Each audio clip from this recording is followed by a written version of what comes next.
So, for math teachers, there is a new feature in Wayground. If you have been thinking or have already been building assessments, review activity, lessons in Wayground, they've just added a lot of curriculum aligned mathematic resources that are in there. And fun fact, illustrative mathematics is one of the curriculum that is aligned. So let me show you where it is.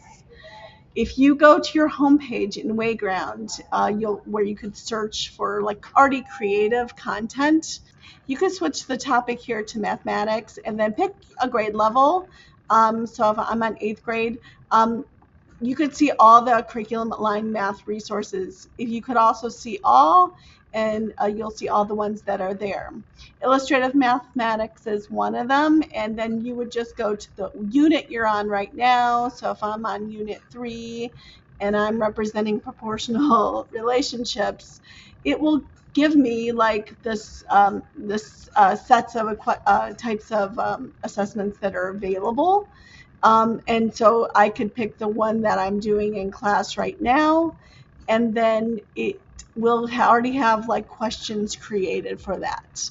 What's nice is once questions are created, you could go and make similar questions, like this choice right here to add similar question, where it'll use the AI tool to make similar but different questions for practice with students.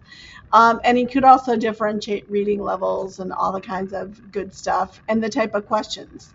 Most of these you could see are multiple choice questions, but if I wanted to change like any of these, I could go and edit this and say, hey, make that a drawing activity. Maybe they have to show the math or they have to like do whatever.